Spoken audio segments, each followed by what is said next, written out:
और इसी बीच बीजेपी की तरफ से प्रेस कॉन्फ्रेंस हो रही है, आपको सुनाते हैं। जिस पेड़ पर बैठे थे उसी को कुल्हाड़ी से काटने का काम कर रहे थे। और सच कहूं तो कांग्रेस के युवराज प्रदेश के प्रतिपक्ष के नेता की भाषा का जो अहंकार था वो हमारे काम करने वाले चुनाव आयोग के जो कर्मचारी हैं उनके लिए था। Rahul Gandhi has said, and I quote, "When we come to power, there will be consequences for election commission officers, big and small." क्या देश की संवैधानिक संस्थाओं के कर्मचारियों के लिए ऐसी भाषा प्रतिपक्ष के नेता को शोभा देती है? इस देश में सेना के गौरव पर कोई अटैक करते हैं तो राहुल गांधी करते हैं, और सर्वोच्च न्यायालय की टिप्पणी सबके सामने है। दूसरा,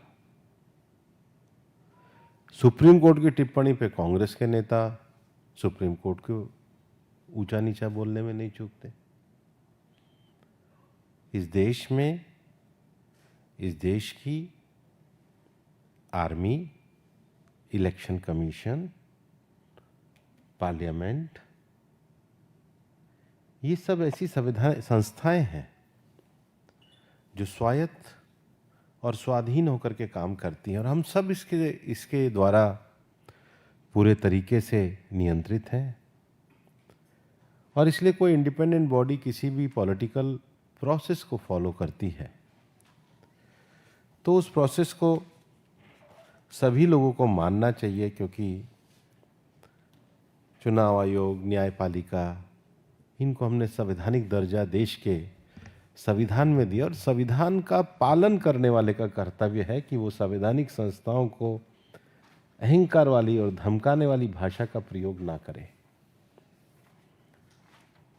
बात डाटा की चलती है तो जो मेरे मित्र कह रहे थे कि नेता प्रतिपक्ष राहुल गांधी जी कितना बड़ा झूठ तैयारी करके बोल सकते हैं, बिना तैयारी तो कर ही नहीं होगी, इतना बड़ा प्रेजेंटेशन दिया था। आपको सुनकर के उनका बुनियादी वाक्य था, महाराष्ट्र में 1 करोड़ वोट बढ़े। मेन बुनियाद तो यही है उनके भाषण की।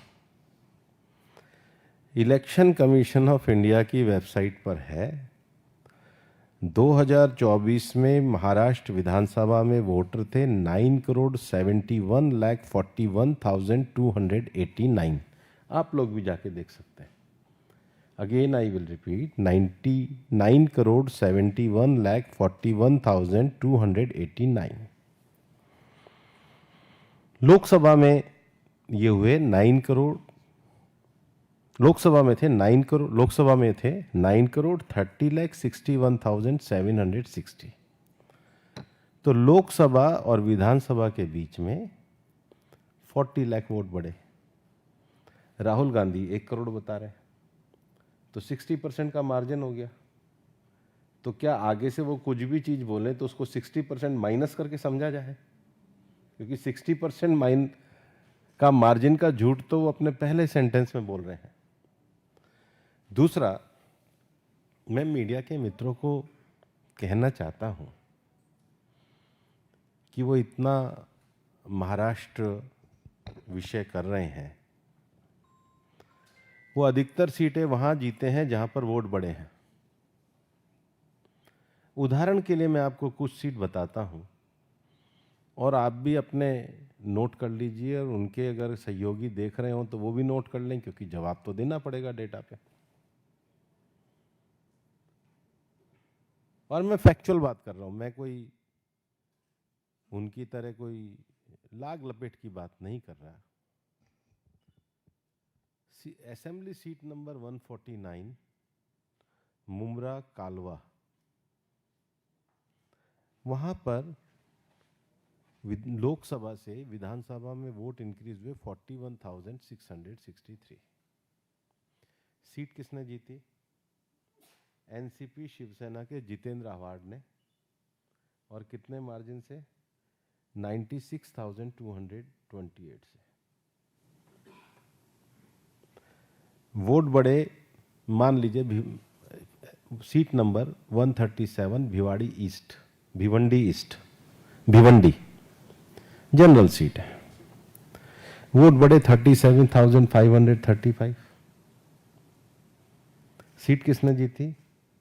लोकसभा में उनके इंडी पार्टी के पार्टनर समाजवादी पार्टी के रईस कासम शेख ने। सीट नंबर 197 खेड़ आलंदी, वोट बढ़े 23,989। सीट जीते 51,743 से।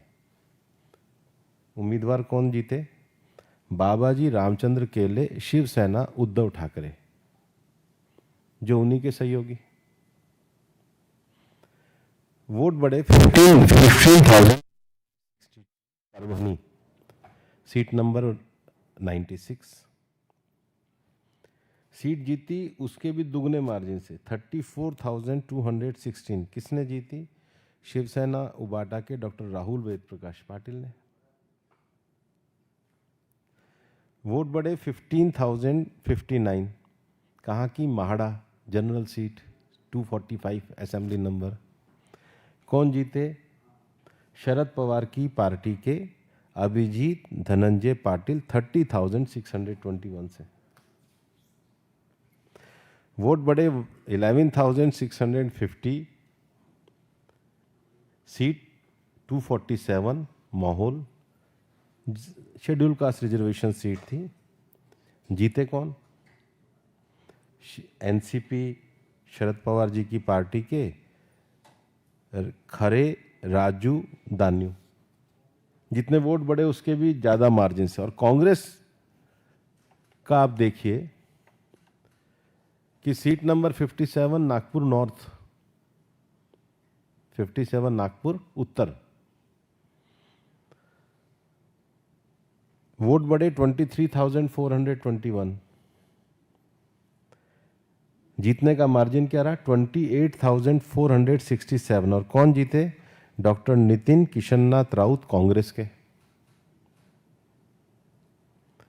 Tasgaon seat number AC 287, vote increase हुए 11,707। सीट जीते 27,644 से। कौन जीते?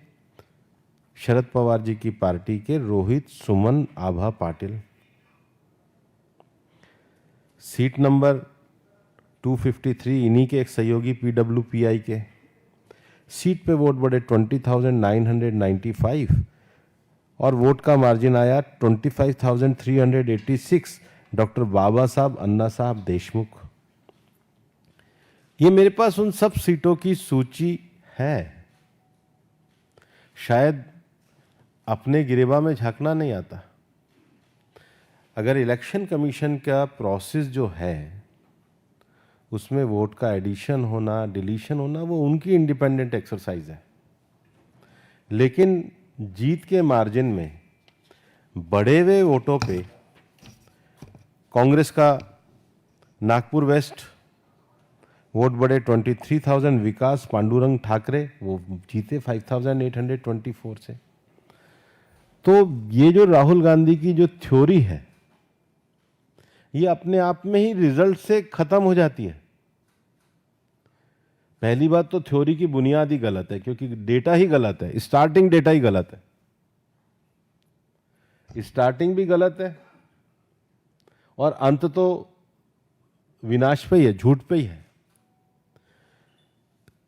अगर मेरे मीडिया के साथी चाहें तो मैं पूरी लिस्ट पढ़ देता हूं, और अनिल बलूनी जी आप सबको दे देंगे, और ओपन है। लेकिन ये देखना चाहिए कि एक प्रतिपक्ष की पार्टी चुनाव हारने के बाद किस तरह लगातार तथ्यों के आधार पर झूठ का काम कर रही है। और सबसे, ये तो उनकी अपनी चॉइस है, लेकिन अगर उनको आपत्ति है तो कोई फॉर्मल एविडेंस किसी ओथ पे उन्होंने दी हो। इलेक्शन कमीशन में ऐसा नहीं है। उन्होंने एक बार एफिडेविट फाइल करा था सुप्रीम कोर्ट में, बाद में माफी मांग करके आए थे, एफिडेविट में माफी मांग के आए थे। तो अगर है तो ये उनका और इलेक्शन कमीशन के बीच का काम है। लेकिन देश में झूठ से काम नहीं चलना चाहिए। दूसरा, मैं ये जो मॉडस ऑपरेंडी है कि बोलो और भाग जाओ, संसद में मत चलने दो, संसद में चर्चा मत करो, संसद में चर्चा करने से अच्छा है कि संसद को ही ना चलने दो, तो ये तो तरीका ठीक नहीं है।